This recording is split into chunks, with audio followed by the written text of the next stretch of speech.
This player over here, Slinky, 25. I've re-raised him. He raises a lot in position 2 pre-flop, and I've I've re-raised him a lot too. But he is I've seen that he's capable of folding when he gets re-raised. So he's done it twice already so far, and I'm gonna make sure that if I do it again, I'm gonna actually have a real hand because I think he's gonna be more likely to call me on the third time. But it's good to see a disciplined player that can fold to a re-raise because there's a lot of them that can't at the $20 level here. They just, they get frustrated when they raise and get re-raised that they can't lay it down. They're just like, oh, whatever, I call, and they just call quickly. And when a lot of times you didn't really want them to call because you didn't have much of a hand either. If he checks this, I'm gonna play it like I have the queen. So just bet 2/3 of the pot. Or he min raises. That can mean a whole bunch of things. I think he was just probably making a play there, but it was a small pot, and I didn't want to make it into a big one, so just go ahead and fold there.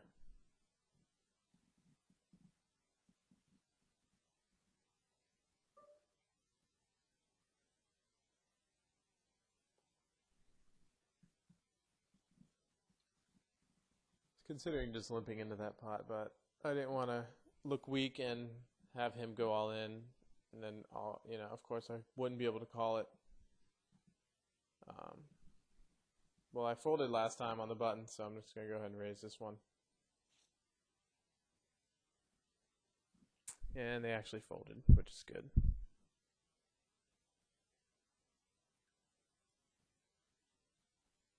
Jack 2, even though it's suited, can't do anything with it.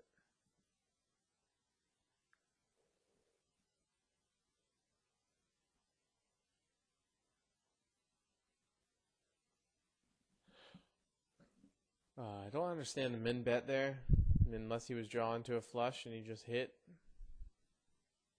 I think this player's going to actually try to represent the flush. Nope. Yeah, I don't understand what he was doing there, just betting min the whole way. Getting these low pocket pairs under the gun. I think last time around it was, yeah, it was 4s. Now I've got 3s and 6s, 5s. So I got some calls this time. Pretty ragged flop. It looks like it wouldn't hit any of those players, so I'm going to go ahead and just do a little continuation bet out there. Obviously, I'm going to fold to a raise. But if they called a pre-flop raise, I don't really see them making a pair there with any of that. I mean, maybe, an ace-8 if they were suited or something, but for the most part, I figured they had high cards, and they wouldn't be able to call a big bet on that flop. So we've got the chip lead now, 4,700. Next closest is the player to the right of us with 2,800. So from here, we're gonna turn on the pressure even more. Especially on these $2,000 stacks, we're gonna just try to, when they're in the blinds together, we're gonna just pound on their blinds, since they're the ones that feel like that they could, probably fold to the money if they needed to, and if they're the type of player that just wants to cash, then that's what I'm gonna take advantage of.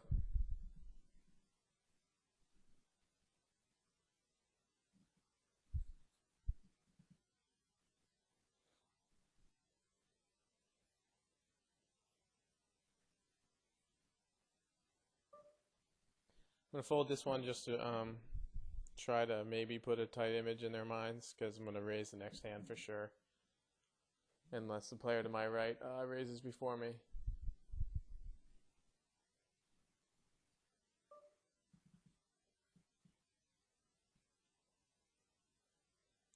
But these players, they can't really call a good sized raise when they have with their chip stacks. So even with a 2-7 offsuit right there, I could feel pretty good about just going ahead and raising it.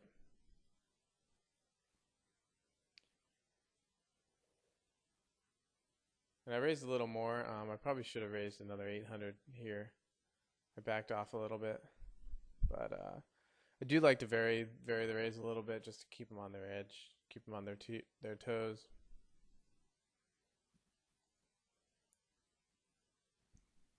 Player just limps in.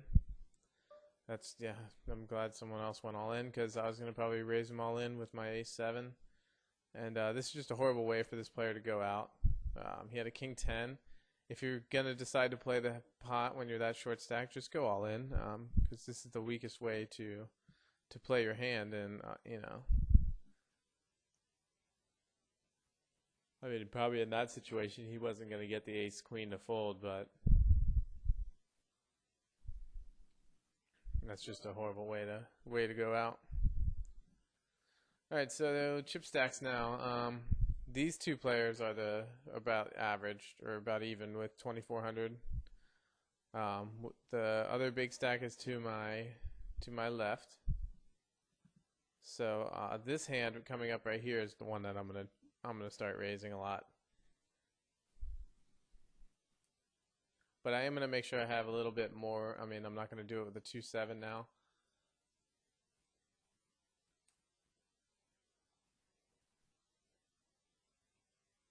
I'm gonna actually, make sure I have some sort of a hand.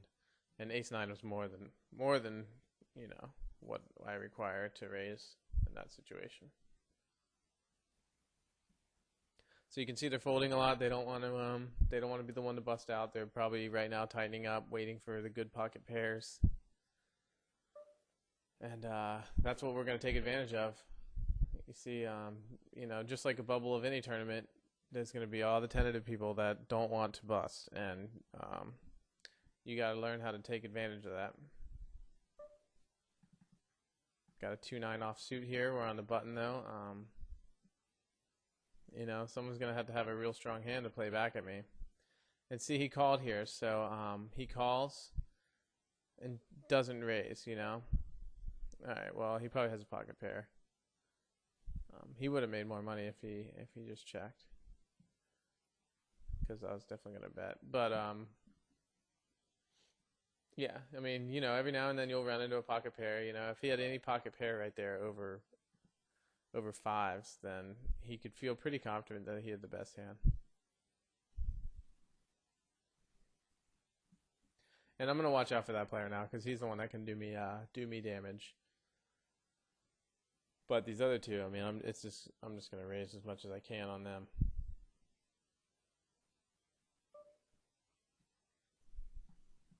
Little squeeze play all in here. I don't think they can call without a good quality hand. Just because for this player that limped in, he had the small blind limped in too. So I go all in. He doesn't know if the other player is going to call, and if the other player is going to call, then he wants to get out of the way so he can make the money. So I'd in that situation I'm going to raise any 2 all in at that point. I think that's a correct play.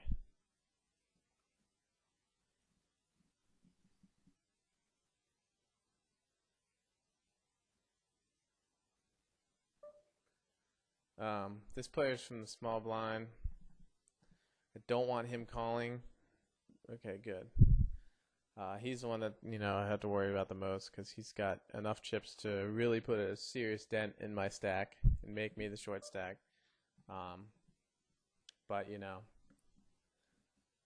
when he's not in the blind, like in this situation, I'm gonna just take advantage of the blinds completely.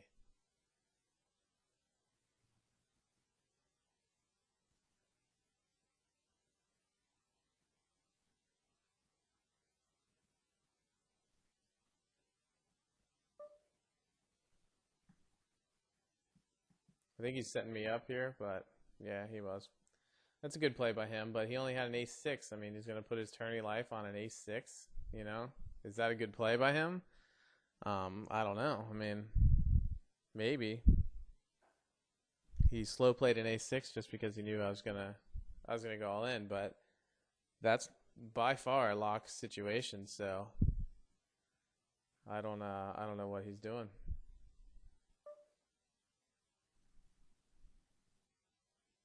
I can't call with sixes.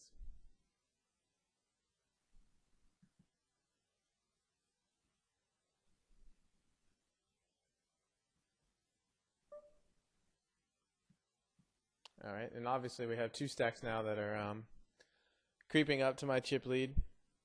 So I'm gonna have to alter it a little bit, alter my strategy, but still be aggressive, especially on this hand right here when I'm under the gun, because the other big stack's out of the blinds, and these two guys don't want to be the ones to bust. So I'll raise with a wide range of hands in that situation.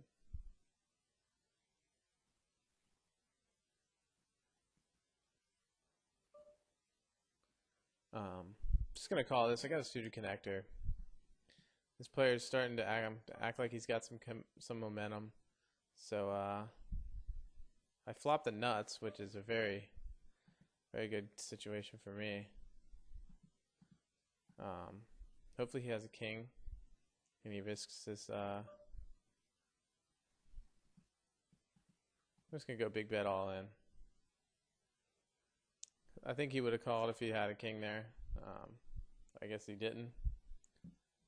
But either way, it kind of sends a message to him, you know, that I'm not afraid to bust. I can make, you know, he saw from that other hand, which was, what did I even have that hand? I had 4-9 offsuit, and I pushed all in. I mean, it didn't even matter what I had, you know, just the situation was, I think this player's setting me up because anytime someone limps in, I'd been going all in, so I'm not going to fall for it that time. I almost did. I almost pushed all in, but, well, not all in. I didn't want to push all in with this other player here, but I almost did a big raise. And maybe I should have. He's not betting, so yeah, I guess he would have folded.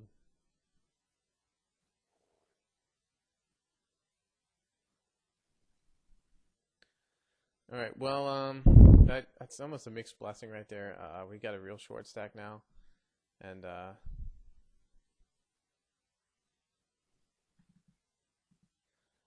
he's gonna be willing to push all in with almost anything right now. So I'm gonna have to be a little more leery of his hands or his stack.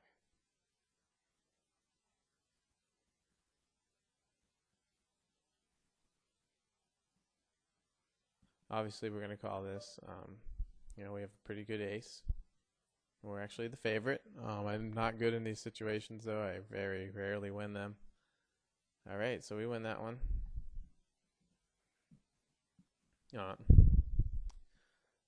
Now we're in the money. We have the chip lead, only by a couple thousand, 2,000, which is pretty good chip lead. We have real short stacked here.